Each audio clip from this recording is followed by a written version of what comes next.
Hey everyone, welcome back to the Layback Podcast. Joining us today is Casey Mulholland. No sense doing a long intro for him since you guys could go check out, gosh, I don't even know which episode it was, but I think it was in the first 10, maybe you were number 11, something like that. But Casey is a second time guest, officially recurring. He answered the call as he knows it is mandatory to come back on whenever I ask after appearing once.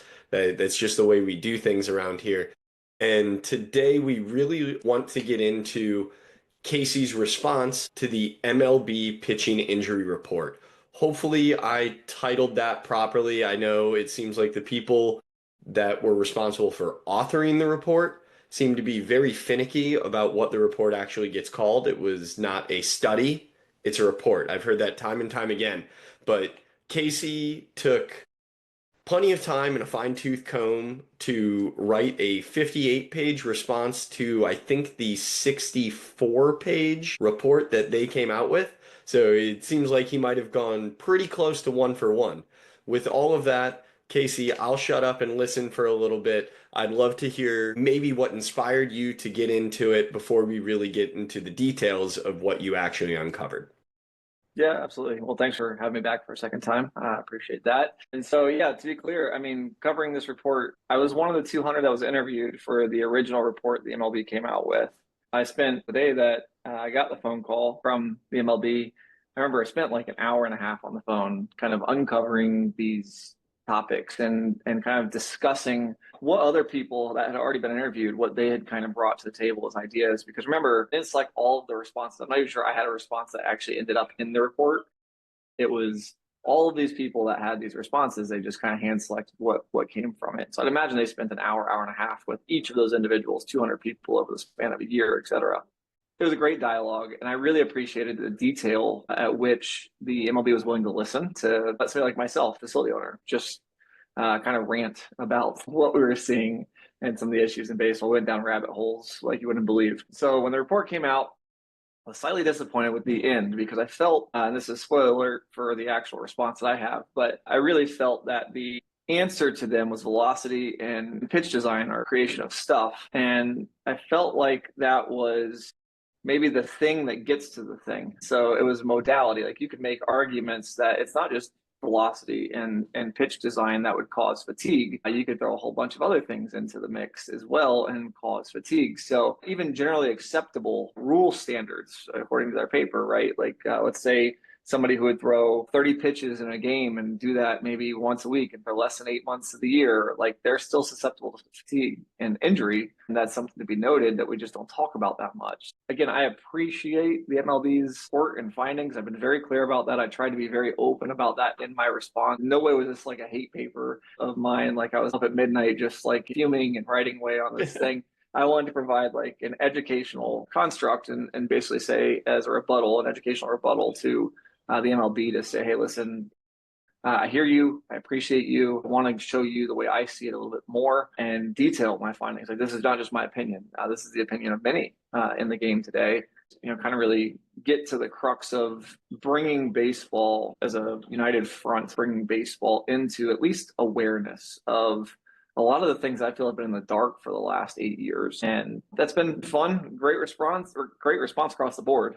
Everybody from GMs of teams to sports science departments to MLB network anchors. And I've had a bunch of people message me and ask me questions about my thoughts on things. I've also had a lot of people respond with wild opinions about their beliefs in and why injuries are occurring. Best one was somebody emailed me the other day about the USDA is not strict enough on our food and they're allowing in all of these bad chemicals. Therefore, the UCLs are weakening and we're getting injuries, which I thought was fascinating. I mean, I'm telling you, probably would have been a 3-page paper that this guy wrote on that, which was very interesting. My point's all that this came about just because I really, over the last 8 years, I've had a heart for this. And this is seemingly the moment that it's finally people are paying attention to this discussion. And we need change. And I feel like we have it. We've been doing it at KP for a while, but it's sort of a cry out to the industry to say, hey, if you're willing to talk about this, read this, understand my position, I'd love to collaborate to find a solution. And now's the time. I knew you were interviewed.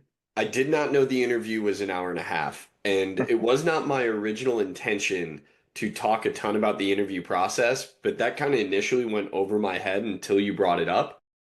I just assume you got sent some email survey or something like that. Can you give us some quick detail on what that interview even looked like? Do you know if everybody kind of got the same questions, or were they asking you about your personal expertise? Yeah, so I'll say this. It started off pretty generic questions wise. I think they were trying to feel out, like, 'cause remember that I've never met them before, or at least the person that was calling. And so it was pretty generic to start. What do you feel are causing injuries in baseball? What do you feel like? And as I started answering more and more of those questions, and obviously I wasn't going to be short-winded on that, it became a much broader discussion. So much so, I'll tell you, one of the things I ended up discussing didn't make it into a report, kind of shame it didn't.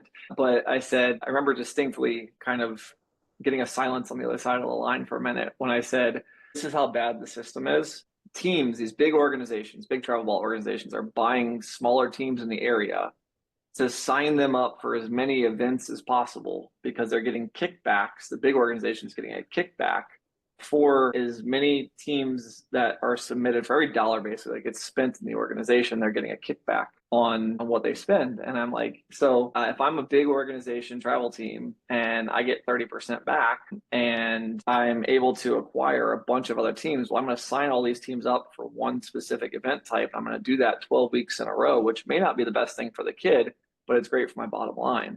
And I go, do you blame the organization? Do you blame the showcase group? Do you blame the kid and the parent? Like, who do you blame here? At the end of the day, the event is providing this offer, which I don't agree with, but providing this offer to certain organizations. These organizations are then acquiring all these other teams and wiping out mom and pop volunteerism into the industry.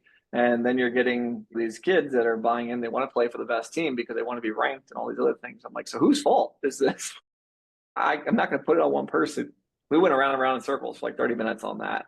But it was great. Think about this. Like, the MLB is listening to me rant about the travel ball industry and the broken system that is the travel ball industry. And so much so that they were like, wow, we had no clue. We'd like to investigate this further. Can you help us find information on this or whatever? And so it seems they're really putting their foot in it to try to, for the first time, really fully grasp like what they're trying to deal with.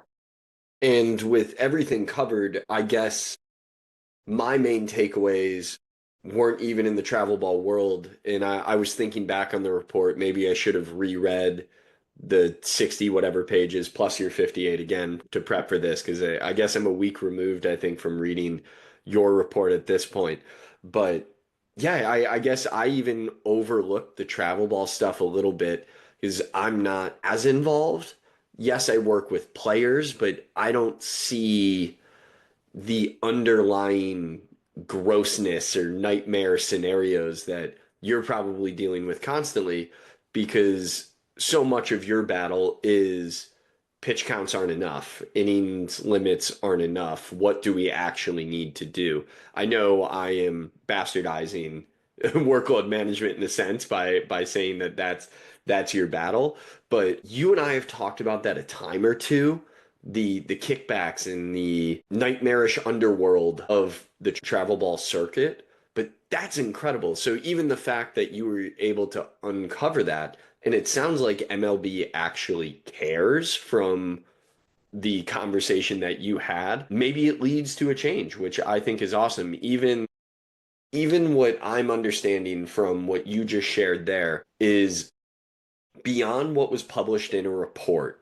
The MLB at least heard opinions of 200 individuals that gives them more leads of things to look into. That might even be the greatest takeaway from this report. Forget about what they published and what the ending was, because I'm with you. It left something to be desired. I don't think they really tapped into the fact of different things that we can actually control. It's almost like there was a scapegoat for velocity and stuff, and the things that we actually care about in this game, or when I say actually care about, things that really do determine success in this game, and they just got blamed for it, as opposed to finding all these other pathways that they can go down to find what might be leading into this injury epidemic. So thank you for uncovering that. I'm glad you have a finger on the pulse, because I had no idea. Yeah, I would say so. One of the things we clear, like, and I write about this in the official response that I had, which is report identifies the problem. One of the problems with pitch counts is lack of compliance. And so there's this assumption that like, well, yeah, I clearly unfold like how pitch counts are wrong according to research with Zemersky and all of these other people that have written really great studies on pitch counts and the problems with them where they lack context. But there's an assumption that, well, this would be better at the amateur level if we just got compliance. And so that was like, again, I have this conversation with them about like, hey, you gotta understand, like you're kind of dealing with a much bigger beast than just some dad out there who's like, oh, I accidentally went over 10, 15 pitches. It's again, like tournament team is getting kickbacks from tournament organizer. Organizer is saying, hey, we're going to have 8 games this weekend to play to the championship. Tournament team has 5 teams involved in this because they're getting the dollar figure coming out of this. Well, that tournament team is not going to make this tournament organizer upset and pull their team out of the championship game before it ever plays because they don't have enough pitching. Like that's not going to happen. So what happens is people just go, yeah, whatever. We're just going to throw kids. We got to win. We have to win the championship game. Parents are, well, Johnny's got to be known as the elite of the elite. And so now this kid's got to pitch. Like he's our guy. We got to win this game. There's this whole thing, right? So there's this whole culture that's been created. And that's just a super small example of like all the stuff that's actually happening out there. And by no way is this entire report that I responded to meant to be about travel ball, but it's a good example of the MLB says in their report that compliance is a problem, that it should be evaluated. Well, again, you go back to my response, which was fully around fatigue and monitoring and managing and understanding fatigue. Like, even if you've got compliance, I showcased in our official response that you're still not going to fully understand fatigue because Pitch Smart's guidelines are designed, make no mistake about this, they are designed around the ideas of fatigue, but they have no objective data to fully understand fatigue. So you have this really massive fundamental breakdown of pitch counts. And I'll say this, listen, the MLB is still, and we're still talking, like they're still having conversations with myself. I might be flying up there like at the end of the month to go present on my idea outside of pitch counts that's scalable, alluding to a lot of things here, but there's a lot of stuff happening down the pipeline that MLB is looking at ways at which they can get involved. And nor could they, but I just don't think they fully understand the scope yet of like what they're really trying to wade into. And we really won't for years to come here. But yeah, you can make these arguments for pitch counts and say, yeah, they're good because X. And then, well, if parents would just follow them, they'd be in a much better place. So it's like, you can't blame the parent. Like you can't blame the organization for, again, this broken system that exists. What you really need is you need to change this model. It's fundamentally proven not to work. And it's fundamentally proven that not enough people are following it or paying attention to it because they don't really understand it or care. Or worst part is a lot of people are using it as the holy grail that they need to, this kid can throw exactly 75 pitches. And if he throws 76, hold on a second, but 75 pitches exactly. And he's clear to come back on Sunday and pitch again, or 1 inning or whatever. It's like, or whatever the rules are. But there's so many layers to this thing, their report and how it's been shown to kind of best establish workload principles, because pitch counts are a workload principle. I call them an inferior workload model. I say they're subjective regulations, innings limits and pitch counts. But at the end of the day, again, credit to the MLB for listening and at least starting to consider maybe where we can go on this into the future and potentially what changes can be made that are they're open to creativity right now. And so some of us that like to be creative, we're stepping in and trying to give it to them. Okay, so I think that is a pretty solid review, and I know there is so much more than just the travel ball piece. It is kind of funny that that's just the initial tangent we went down. But what for you do you think were some of the major call outs or things that may have been missing, or maybe just things that didn't get enough attention? Obviously, you brought up fatigue, so I assume that's a large piece of it, and we can definitely spend some time talking about that. If you could highlight a couple of the bullet points or things that you feel were left out, because as we both discussed already, it seemed like stuff in velo got the brunt of the accusation, and where you and I are both deep enough in the industry to recognize that is unfair when stuff in velo are going to be what opens the door for everybody to have a shot to play professional baseball. So I'll step aside again, and if you could just call out some of the things that you feel like you hit on, or maybe that MLB may have missed in highlighting in their importance. Yeah, well, let's start off with my first contention, like my biggest contention with this report, and where I think it potentially draws upon. Again, I've been talking to MLB, like I am very mindful and respectful for the fact that they have said what they've said and been as open to hearing the things. But one thing that really does concern me is this report lays out when you first read it. If you're gonna, I'll say it this way: if you're gonna build an injuries report, let's talk about injuries. If you're gonna build a how do we induce more offense in baseball report, then let's build a report that talks about how we're going to induce more offense in baseball. Those two things do not work hand in hand. I'm about helping pitchers, the next generation, see a safer and healthier game. That's the work that I do. I want to change, I want to make sure that kids don't go through what I went through in my career. And when I look at the MLB report, it lays out the framework to say he should, for example, have pitchers throw a minimum of 6 innings as starting pitchers. It makes a case for why the starting pitcher is dead in baseball and why people are moving away from it. And I go, ooh, that's really dangerous territory, because now we're starting to look at it and say, well, let's usher in these new rules that will up offense, because that's a positive. And also like get pitchers to throw slower, because here's a report that contends that velocity is causing injury. And I go, that's a really dangerous place to be. If you want to up offense, you want to get butts in seats, if you want to do all that, that's fine. I'm happy to have that conversation and go down that rabbit hole. It's not my expertise. There's far smarter people than me on that one. But I will tell you what I'm really good at, and that is understanding pitcher injury and creating systems that maybe mitigate injury risk. So again, that was my biggest contention, and really the crux of like why I started writing the paper the way I did. And you'll see it in the beginning. You'll see it I talk about Nick Martinez. I've obviously trained Nick for the last 7 years now. I have every throw of Nick's for the last 7 years recorded. He's awesome at keeping things tracked and working with me and make recommendations. I think Nick has fundamentally broken the fabric of this new age of baseball pitchers. The MLB report lays out that we have this problem with starters. Starters today are not getting as extended as they used to. They're not built up when they make it to the league. And then you have relievers who are on this like perpetual circle back to AAA and back up to the big leagues, unless you're just an elite level arm. And teams are looking at relievers as expendable. Nobody really wants to see 9 relievers step into a game. I mean, this is what at least the report says. There was a study that I didn't get a citing for. I didn't know where that came from. They just said there was a study done where they evaluated people, and people said they want more offense. My point to that is that if you call Nick, I say this in the official response, if you call Nick a starter, he had more innings than Paul Skeens did last year. He had 141, Paul Skeens had 139. If you call him a reliever, he has like a crazy amount of innings, more than the closest reliever to him. If you call him a starter, he's the 89th most innings of all starters in the big leagues last year. If you, again, call him a reliever, you're looking at what role does he really play as a reliever? Is he a long reliever? Is he a closer? Is he an opener? What is he? Like, you don't know. So you can't really fit Nick into the mold of any of these spaces.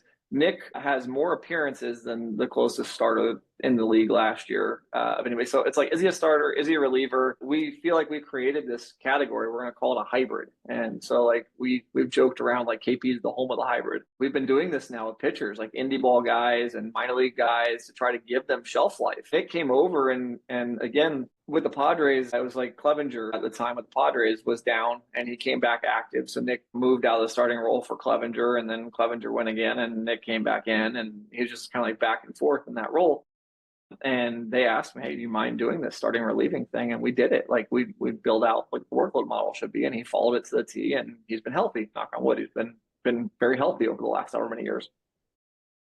With the Reds, they pretty much brought him in to do that. Like, can you do this full time? And then this year, the MLB cites in their paper that teams are not paying players because they're relievers. And I'm like, well, Nick is technically a reliever, but he just got paid the largest single season contract as a pitcher in Reds history. So when you start to look at the numbers and what Nick is doing and how he's doing it, you go, man, this should be an encouragement to any kid that can leverage workload management from a performance standpoint. And we got out of the box finally of looking at workload management as this restrictive thing. And that's the way that pitch counts feel. That's the way that workload management in the NBA feels. And I'm like, no, like, listen, you want to talk about performance enhancing, like you use data the right way. Workload management can be performance enhancing. And Nick Martinez is the perfect example of that. So again, going back to this, like things that I felt were maybe misrepresented in certain ways. I get the point of what they're trying to say.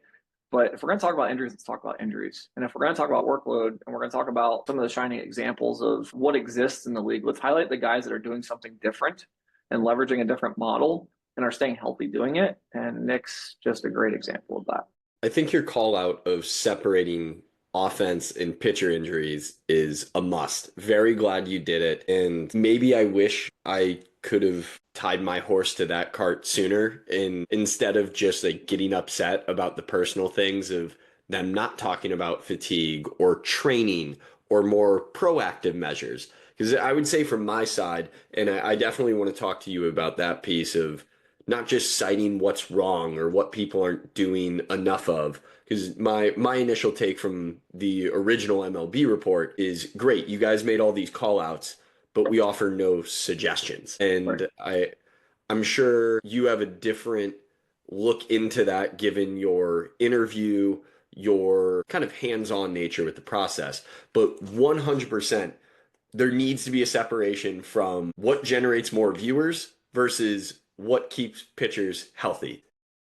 That needs to be done. And maybe it's going back to do another iteration of the review where offense is just in a completely different category. Because what's the point of talking about offensive statistics if we're talking about injury rates? That to me is the correlation of shark attacks and ice cream sales. And just because ice cream sales go up in the summer and more people go to the beach in the summer, so more people are in the ocean, it doesn't mean that ice cream sales and shark attacks have any causation. There's just a loose correlation that we can draw because the weather brings people to both of those scenarios. So now, if you're comfortable with it, I do want to talk a little bit about, I guess, that theme that I brought up, what MLB actually suggests we can do, because that's where I was left in desire as a reader. So great, you told me all this for 68 pages or whatever it was. It was written well. I felt like I was reading through my ideal baseball Twitter feed when I read the report. It was like, oh, I feel like I can almost call out which guy I follow had a given quote. It was like, oh, that's that strength coach from that facility that I know. That's that athletic trainer from that team that I know. And just from the private conversations.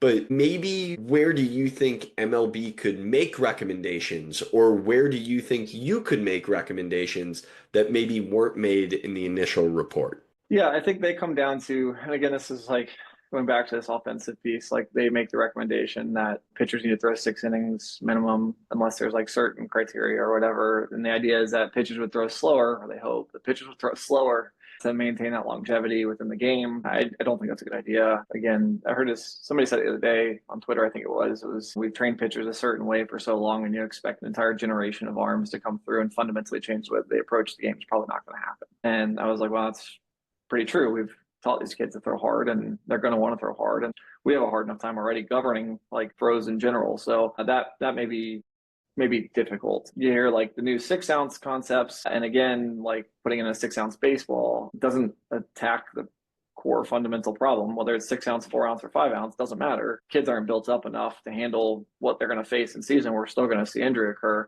because they're not going to stop throwing the 6 ounce baseball at full speed, whatever that speed is. We're obsessed with this valgus torque. Oh, it showed a 4 Newton-meter drop in valgus torque, and look, it's going to be safer. It's like, no, not true. Like you still have kids not built up to handle it. They're going to get fatigued. They're going to get hurt. And so, yeah, like again, it's about curbing the injury rates. And so MLB's credit, again, at the end, they cite things they want to continue to study into the future. One of them being fatigue. Basically, they're alluding to the fact that there is no right now, sensor-based throwing wearables throwing wearables in general are not doing a great job of calculating valgus torque. So we can't use valgus torque. So if we're using valgus torque to cite fatigue, we don't have a direct correlation with the number of throws that we need to make that happen. So there's just a lot of problems on that front. They also kind of investigate like maybe redesigning pitch counts. And that's something I think that you hear from them pretty regularly, is that we need compliance and we need rethinking of pitch counts. I still don't think that's right. I still think that there is a better way to do it. I have my own opinions. In the official response, I actually talk about I've been lucky enough to be around or be a part of the really only two calculations and sensor-based throwing workloads out there in my time, which has been awesome. The original Modus calculations, and then the one that I built recently with our sleeve. And I talk about both of those at length and how they work and why they work the way they work. But I'm not saying in my official response that we have to choose one of those two things or that those are even the scalable options. I think, and this is where I'm not sure yet that the broad masses understand what I'm saying, but what I'm saying is that we don't have a philosophical problem. You and I can sit here and we can have this conversation about workload management, and you could disagree with some part of my workload calculation, or we could go back and forth about the scalability of it. But I don't think we have a philosophical issue. You would agree a better workload model exists out there today than pitch counts. A better workload model exists to innings limits. Like you would say that pitch counts are probably better than innings limits because of the way by nature they're calculating all of the individual throws.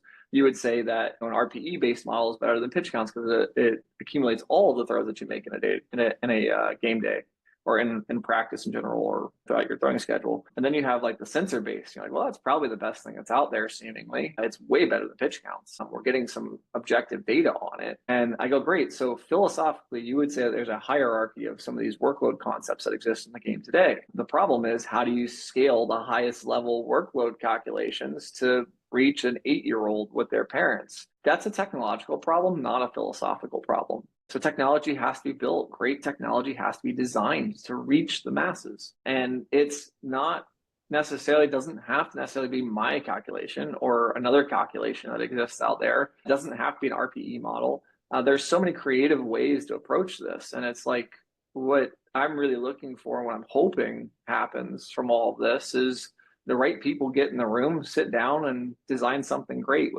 Maybe this is my virtuistic ideals of baseball, but let's all not be greedy for a second and try to create something that maybe makes sense to help the next generation. Because right now, 57% of all of Tommy John surgeries that are happening between like the ages 15 to 19 years old. And that growth rate is at a 9% growth rate annually. Like that can't happen.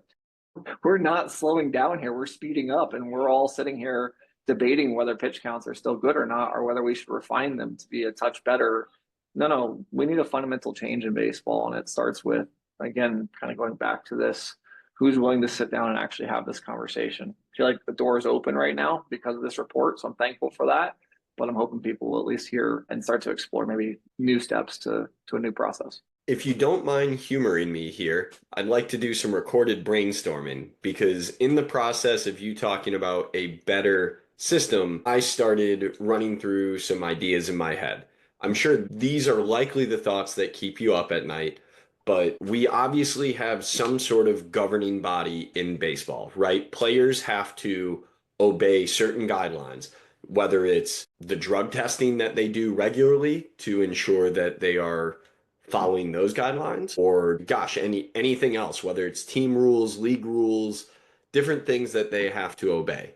Do you think that there could ever be a system with, I guess it would have to go through some sort of mandatory reporting of internal throws made at a complex, made in the off season? You probably couldn't go into players' own personal training, but at least the second that they step foot at a facility site or a team-owned complex and are there for mandatory team activity, so something part of the official Major League Baseball calendar, could we have a system where every throw, plyos on up, are tracked and then turned into a system with then a in-game pitch count being set based on a more global workload schedule, and then we just have to have some sort of agreed upon value to what each throw or zone of throwing would look like? Yeah, so I think the easy answer here is it depends on the tech. So wearable sensors have been widely adopted and accepted, but wearable throwing sensors have not been. So things like Whoop Strap and Oura Ring and all these things, like, I mean, I wear a watch constantly and track all of my activity. never take it off. I've had it on my wrist for 3 years and we accept that. But when it starts to become like restricting and it starts to say like you can't do something because it might be to the athlete's betterment, but there's always exceptions to the rule. And so I think it just starts with better education. I know this is going to sound really broad, but it literally does just start with better education to parents about why their kid's not ready for something. Or it starts with establishing potentially, like you said, some larger governance of like all the throws that are being made, which is great. But at the end of the day, baseball's not ready yet, in my opinion. Could you get there? Absolutely. Like I could show you how we scale workload to over what is it, probably 700 athletes a year. I can show you how we do it. It's, again, a little bit invasive at times with the athlete. It means us holding them accountable to putting stuff in. It means us using different modalities for the different environments that they're in. There's a way to do it. Is Johnny in Nebraska and his dad, are we going to get upset because they went out and played catch in the backyard for an extra 50 throws this weekend and they were just wanting to have a father-son moment? Okay, well, that's probably a little different. Not something that we should scold either, because at the end of the day, most Johnnies out there are not going to make it to the upper levels where we really find that Tommy John surgery is relevant. Most Johnny and dad just having a father-son moment. We want to take that away. Again, those are the things that I'm attentive to because I've gone through the, I guess, cycle in my lifetime of everybody needs workload management and we need to have a sensor on everybody and we need to do this, we need to do that. So then, okay, like, yeah, father-son moments are really great. Like kid playing at the park this weekend and exploring skills and having fun. Like, yeah, probably not upset with that one either. I can go down the list, but the idea is I do think there's a way to do it. I do think there's a better model at pitch counts. But at the end of the day, parents, players, and coaches are going to continue to make the same mistakes if they're not explained the value of those mistakes. Ultimately, travel baseball is a social moment for the parents as well. If mom and dad can't go hang out with another mom and dad because Johnny's not playing this weekend, they feel like they're missing some of the gossip from the week. Those are also really true social pressures. And so what we don't want is we don't want workload to be like this thing where it's like, hey, you were sick for 3 days and you had the whatever flu and now you can't pitch this weekend. I mean, should we have that kid pitch this weekend? Should we not have him pitch this weekend? Mom and dad are gonna be upset because they can't go hang out with the other mom and dad.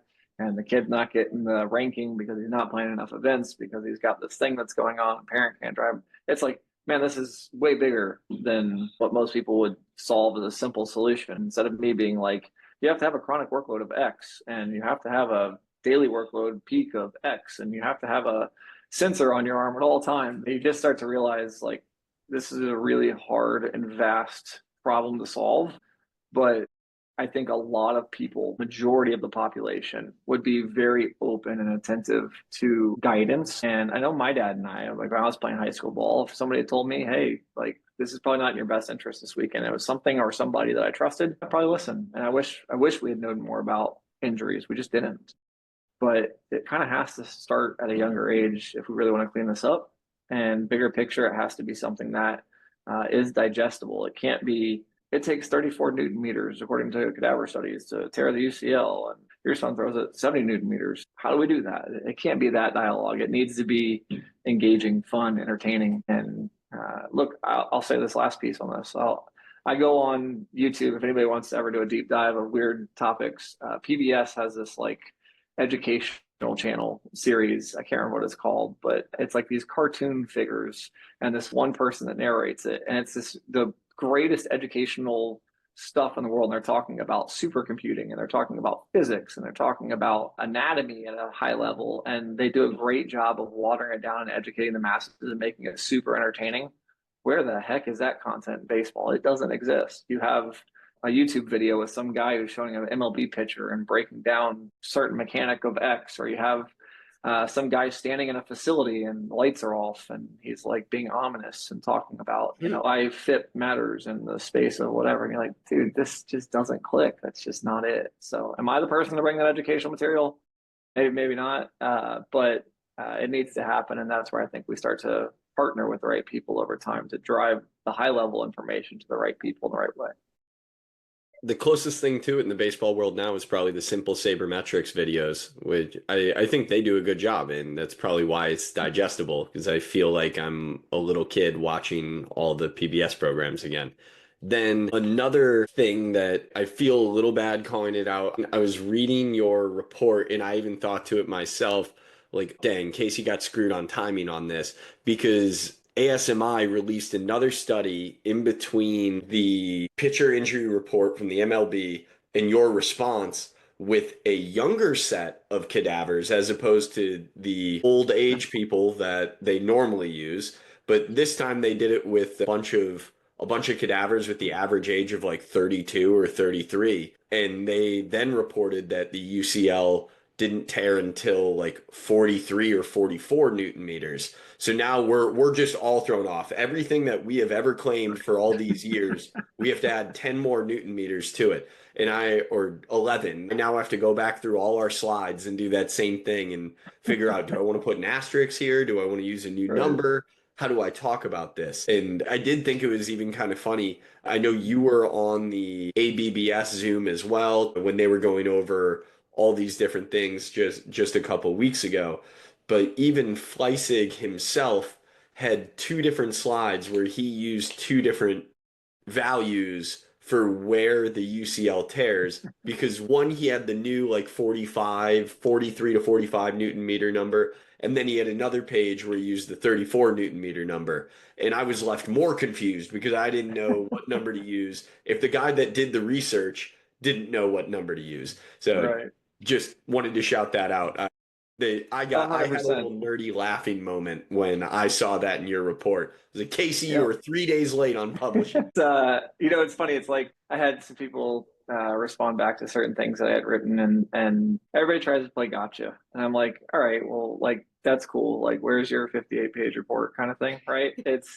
I think a lot of times we can say a lot, we can argue a lot. Like the whole premise of my report, which is this is like again segue off of this, but it's the whole premise of the report is just a call for change. Like, hey, listen. Here's a different idea. Here's a different model. Here's what exists. The research is going to get old. New research is going to appear, but the problem doesn't change. Like if we're still using pitch counts, I would say that the change in research to cadaver studies, the change in research doesn't change our thought process. It actually affirms once again that the premise of the concept is still there. Like it doesn't make it different. Like I found a study the other day talking about valgus torque from a wearable, and it's like 10% change of placement. It's going to result in X valgus torque changed. I'm like, that's great. It doesn't change the premise of the discussion. Like I would rather have a slight change in variance in the valgus torque readings that we have and capture every throw than not capture every throw and still talk about these arbitrary values. It's the real big picture here, and the real, again, going back to like the original question of like, why did I write this in the first place? Why does it really matter? Where is this going? Like, I'll be the first one to acknowledge that workload calculations today should change. Like they should be different. They should be more broad in certain cases. They should be more narrow in certain cases. Like we should give people chances to use different workload values. I would be the first one to tell you that the way we measure fitness in workload management is maybe wrong. That chronic workload maybe needs to model differently than the way that chronic workload is set up for the original motives calculations. Ben Hansen talks about it in one of his research papers where he says a more lengthy chronic workload might be more valuable. I agree with those statements. However, I can be super nerdy and go off the rails and take this high level data and we can consider and model and change and all of that over time. All good on all of that. The problem still exists. It hasn't been changed. And if we're going that deep into designing systems that nobody understands it and it's not being applied at a lower level, we left half of baseball behind us. Yeah, in 5-10 years, it might catch up to some of that, but somebody still has to bridge the gap. While I look ahead at a lot of these calculations and designing some of these new things, like I'm also looking back and I'm saying to myself, what's more applicable? What changes? What's better? And how do we do this? How do we scale a smaller? I'm okay with a smaller version being accepted at a much wider pace. We have to start to take steps toward the future. And workload management's been around since 2000. And I mean, I'd say the Modus team probably started bringing it into baseball as a full release, like a usable release in 2016, 2015 range. I mean, we're almost 10 years into the future here. It's taken that long to see that change happen. Like a lot of the concepts and core understandings that we have now of what workload management is, like I was doing a lot of that back in 2017. and designing throwing programs and having guys use it. But again, you're almost 10 years in the future and it's just now starting to slowly trickle into the game. The benefits, the structure, the hopeful changing of injuries in baseball all hinge around this idea that we have to collectively find ways to scale these new concepts, not get stuck for 20 years on pitch counts or whatever, just because some researcher out there is getting paid money to say that he loves it. Pretty much the way I look at it. So what are some other pieces that we maybe haven't discussed yet in your response? Maybe something that you think kind of falls under the radar, or maybe like a B level point to an extent, because the fatigue is number one, right? I feel like we've discussed that like crazy thus far. We recognize that a better system needs to be in place. So I'm sure if we threw your entire thing into a chat GPT summary, we'd probably get something highlighting those couple of points if we asked it to spit out a 4-sentence review of your 58 pages. So Sure. what would be something that an AI summary might not pick up on that you think is really valuable that we have not yet discussed? Great way to ask that question. I love that. I would say that one thing I didn't touch on too much because it was really focused on the concept of workload was I didn't really talk about the full scale of injury. So at the end, I kind of said it. We call it our KP3 model. It's workload, strength, and then mechanics, in our opinion. That's kind of how we handle things at KP specifically. But it goes to Flex Pro, so we'll talk about it. No transition there intended, but we have like our TISO unit, which we've used for a long time from our KP band set. We've looked at strength data from that TISO unit for quite a while, and we've correlated that strength score for the TISO unit to our daily workloads and try to look at actual daily fatigue or readiness daily based upon the TISO score versus our workload scores and what we would project fatigue to be. So for those that don't know, workload management, throwing workload management is a predicted fatigue. So we have like Dr. Tim Gabbitt's research and a lot of other research out there that says sometimes it could be a progression of a 1.3 or 1.4, 1.5. We don't really know when that fatigue state is going to be. We use these measures to basically slope the throwing progression of an athlete to try to manage the accumulation of load too quickly or too slowly. We want to kind of keep it just right.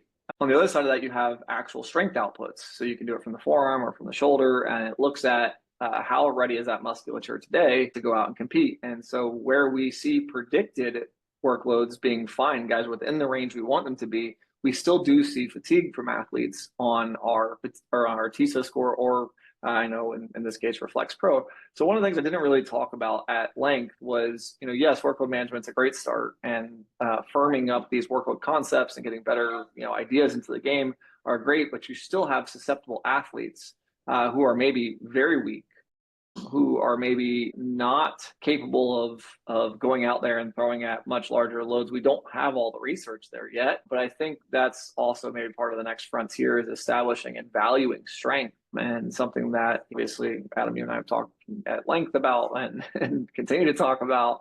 There's some really great people out there doing some really great things to try to combine those measures. We've been doing that from the shoulder on our side since 2019 and trying to evaluate what all this means. The reality is, though, we just don't have answers to all of it yet. And there are people in the game maybe trying to claim early jumps to answers that this amount of throwing equals this amount of fatigue and all this. We don't know that yet. We just have kind of two best practices, two great systems out there with what you guys are doing and our throwing workload stuff, for example, and just about our stuff. I want to say our stuff, just workload management in general, right? There's some really great tech out there building great workload models. You take that and you kind of put them together and you get sort of this next level vision of what an athlete's doing. And a lot of people are doing that. So that's something I didn't really touch on just because of the complexity of it. I did talk about how the forearm works a bit in the paper and the official response itself. I did talk about valgus torque, which I didn't expect to get into. My fingers just kept typing one morning and it kind of came up. And I do think that there are some very interesting parallels that will be over the next calendar year or 2 years. I think we'll start to unveil and maybe change drastically the way that we look at our workload calculations for throwing and what athletes are really able to handle. Because who's to say an athlete couldn't handle more than a 1.3? And if we do say that, how do we know that? I'll give you another example of this, again, high level here, but why do all throwing programs start off at the same place? Like we start all of our athletes with this 30 throws at, I don't, but let's say we start an athlete off at 30 throws for 3 days a week. Like, why do we do that? Some athletes can maybe handle a lot more than that to start. Now you cut down the length of time it requires for a certain athlete to be prepared for season. So now maybe you see less athletes underprepared for the season as they get in. That's where the combination of strength and workload probably go into the future. Answering some of those questions, I'm here for it. I'm excited, but that'd probably be another 58-page paper that I'll have to embark on here in the near future. Something to add on here that I think probably doesn't get talked about enough, maybe because it's so obvious, but I feel like, at least in my mind, it's one of those things that I believe it's obvious, so I feel like I never surface it, but maybe it should be discussed. There's probably an overlapping theme to everything we've talked about on this podcast today, everything that gets mentioned in your report, everything that gets mentioned in the MLB report. Anything that we do would take significant work, and that's not a bad thing. And when I bring up the significant work, I don't just mean to overhaul a system. I mean from the athlete. It takes athlete buy-in, program adherence, and effort to build up a chronic workload to be able to handle the stresses that a game puts upon them. Same thing with building up their forearm or their shoulder strength to be able to handle the stresses of throwing a 94-mile-an-hour fastball without a detrimental result. And I don't think that gets talked enough about. It should probably be screamed from the rooftops, especially given the social media age that we live in.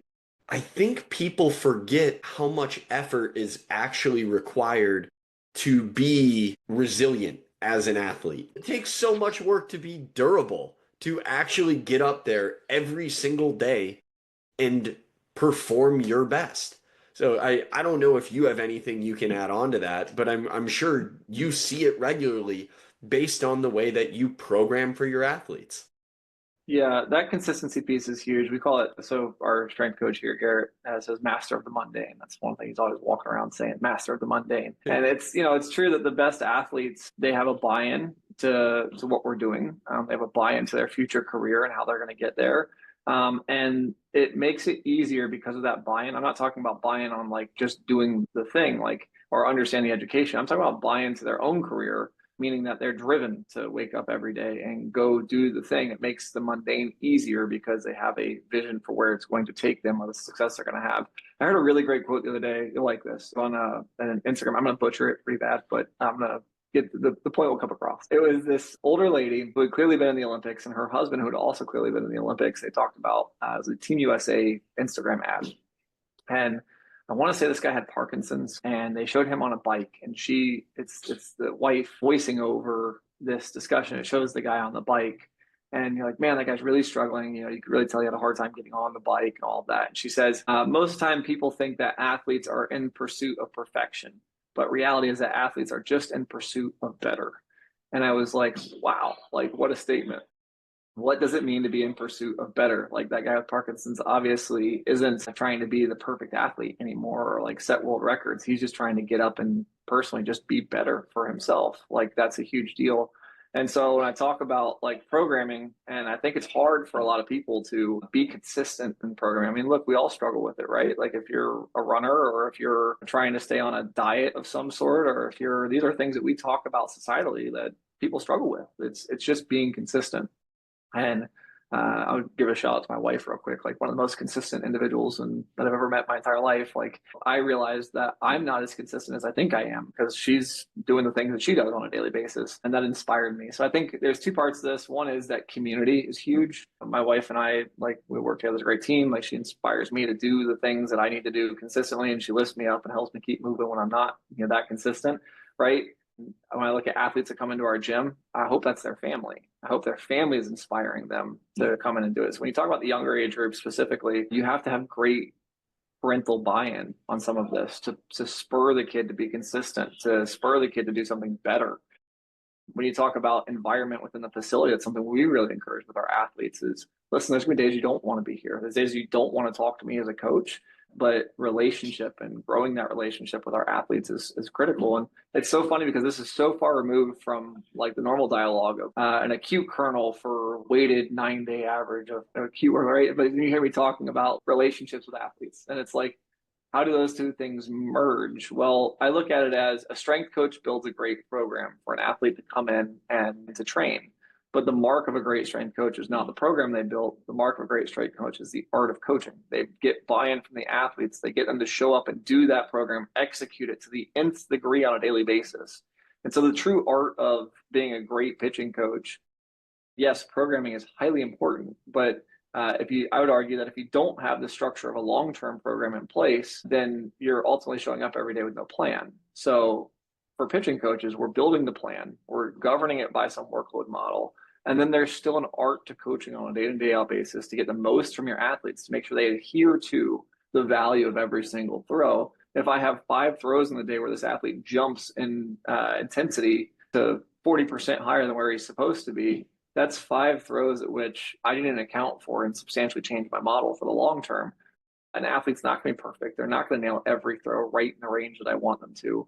But you know what? The detail at which I can go about doing that matters, and the athletes pick up on that. So the consistency day in and day out is curated by family, it's curated by coach, it's curated by peers. The program that you design, if it's not getting bought in with one of those 3 groups, you could argue that it's going to be potentially a lot harder for the athlete to execute on that for the long term.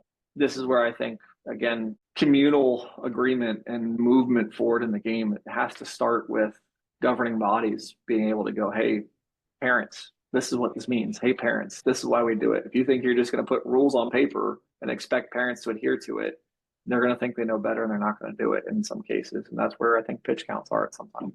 Some of this stemmed from me asking you what can we gather if we dig a little deeper? What goes beyond just the initial summary? And I appreciate you bringing up FlexPro Grip. I appreciate you bringing up things that go beyond what your general communication looks like, because that consistency piece does matter a ton. Is there anything else maybe that kind of fell between the lines, or maybe a motive or something that you hoped somebody picked up on that, again, might not have been one of the main themes? Yeah, I think I talked about it a little with Nick in the performance piece, but and I've said this a lot. I said it on the stage at Wake Forest, obviously. I've said it around. It's workload shouldn't be looked at as restrictive. It should be looked at as empowering. Knowing where you need to go and how you need to get there, it kind of touches on all the things that we talked about: the need for consistency, the need for community, the need for all of these things to be in place. A lot of people have opinions on what's right and wrong. And I think one of the biggest mistakes that we make is trying to seek these gotcha moments on Twitter, or these gotcha moments on whatever, these ideas. Look, we should be very open to having conversations. And I'm very open to having dialogue with people. I will tell you right now that what today's workload model is for me is my best guess. And I'm okay with that. Like, I know it leaves the door open for me tomorrow to continue to iterate and to continue to develop new things that matter. Again, the MLB created a report that was to start dialogue and open dialogue. I created a report that was to start dialogue and open dialogue. I think that there are a lot of people that have never taken action in something further than reading something and giving their opinion, or writing a response as a reaction. And I would encourage those people to, you know what, like, sit down and write your own response. Sit down and write your own detail. You know, we have, shameless plug, we have our Winning with Workload course on our website where I talk about in detail our processes and action plans, etc. I have this response online for free. Like, I put it out there just in the open to expose an idea and hope that people would grab it. I mean, it's been very easy for me to put this behind a paywall, but it's something that I wanted people to dialogue on. Again, something I didn't really open the conversation too much on, something I want people to really understand, and my heartbeat behind a lot of it is, if I'm a junior college coach and I can build a staff of hybrid pitchers, and I get that idea because of this report, and I have them doing workload management to accomplish that, because you can't really do a hybrid model as a pitcher without doing workload management, then okay, great. Like, that was well worth it. Colleges, I think, should be looking into that to get more innings out of their frontline guys and keeping top guys on the field more often. those are dialogues that I would love to see from the ABCA stage. Those are dialogues that I'd love to hear from the bridge in Wake Forest, and more reason why people would share these concepts and ways that they're finding new approaches to finding success on the field. It's something I'm passionate about. I hope it changes the next generation. And I think in the big picture, the grand scheme of things, there needs to be a lot more of these reports that come out from other individuals that ultimately spur the game into further dialogue about it, right? I'm not saying I'm right, not saying I'm wrong. Things will change over time. As you pointed out already, cadaver studies are switching up on me, but it's good, it's healthy, and it should continue to firm not who's right and who's wrong, but as I mentioned before, like what is better. That's sort of the goal. Well, that was my gotcha moment, is just finding out that you didn't have the most up-to-date study in your report. So obviously I can't take anything you did seriously. And it just truck stops Yeah. here. I'm surprised you didn't tweet it. I'm surprised you didn't be like, listen, this is completely invalid. This whole report is completely nonsense. He has an old cadaver study in this report. We cannot accept it. Like, what an idiot. Exactly. I should have done that just to follow suit, right? That would have been the right move. It definitely would have moved the conversation forward. Maybe my final piece, and this is me saying it, not Casey, because Casey has very sternly said multiple times he is extremely impressed by the undertaking with the MLB. So I will reiterate that once again. I think where I was left feeling the desire, I know I mentioned some of that earlier, was just wanting them to say, great, these are the problems. For me, we know these are the problems. These have been the problems. I just want someone to say, but we think this is something that we can actually do as an industry for an answer. That's what Casey did here, which I think is awesome. He responded with what he thinks an answer can be, or what we can move forward to, which is a model or a system to better track fatigue. Now, what is actually scalable, we'll find out. That's why I tried to have that little thought experiment where we created a governing body where everybody reports their throws, and MLB creates a restriction where on opening day, Paul Skeens is allowed to make 76 game pitches, where Chris Sale is allowed to make 64, and Dylan Cease can make 91. And maybe that would be awesome one day. I'm not sure fans would fully grasp it, but us fancy baseball behind the scenes people would think it's the coolest thing in the world with strategy. And who knows, it might decrease the risk of injuries. So I think there's a lot to be discovered. There's a lot of conversation that will be had down the line. Plenty of people are doing things in their different lanes, whether it's Casey with workload, whether it's us with Flex Pro Grip, and just trying to get people very strong forearms to ensure that they can handle more extreme workloads or more extreme velocities and volumes, different things. So I look forward to seeing where this all goes. The 2025 season is still unwritten. We'll see what it all looks like. And who knows, maybe it'll be the lowest injury season that we've seen. So maybe this is one last question I can ask you, different from the report. Hopefully you feel like you got everything out on the report. What is the current injury trend we are looking at in the 2025 season? What is it, one full week in, if you've even had an opportunity to go through numbers thus far? Haven't had a chance yet. I would say that one of the things I'm hopeful for is that there is a decrease in injuries this year. You are seeing a lot more usage of FlexPro Grip. You're seeing a lot more usage of other modalities to track readiness. You're seeing a lot more usage of sensors and throwing. Athletes seeking this out because they saw another athlete doing it. It's become popularized and it's starting to gain traction. I would hope that in some of that, ideas or models were changed or programs were altered this offseason to fit better using of that technology. So yeah, hopefully we see something different this year. That would be amazing. What ultimately gets the praise for that happening? Maybe it's a torpedo bat. I don't know. Like people started changing the way they throw in fear of a torpedo bat. Who knows? I don't know, but it should be a better year this year. I think that we probably have 1 or 2 more years still of some sort of sinister numbers. Hopefully, they just flatten out on us would be awesome. But it a lot of the damage is done at a young age. Last thing that I will note on the MLB's report versus what I wrote. This is one thing I did want to note.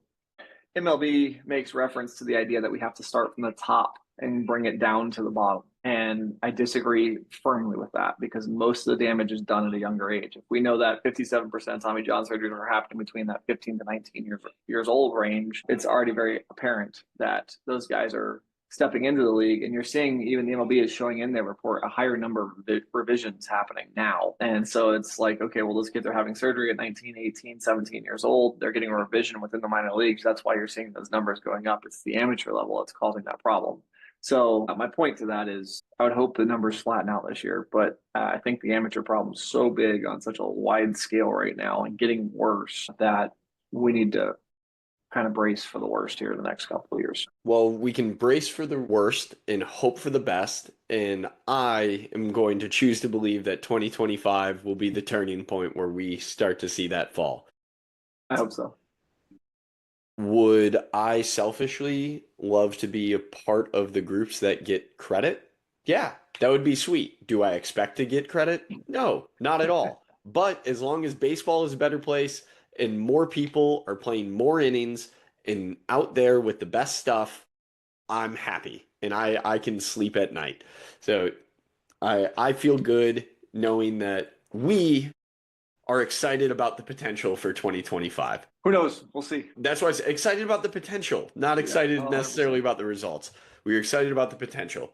So, Casey, before I let you go, is there anything else you want to get off your chest? No, I appreciate the platform and the chance to hop back on and speak again. It's always good dialoguing with you on the process, and hopefully we'll have some updates on some things, maybe summertime this year, on where some of this action planning and et cetera will go, and maybe a chance to come back on for a third time. That's right. You know it. Yeah, be careful what you wish for because you will certainly get it. It's not a just might get it. You will certainly get it. Look forward to that third appearance. We'll see. You're currently fighting with some big dogs. Gavin from our team has been on twice.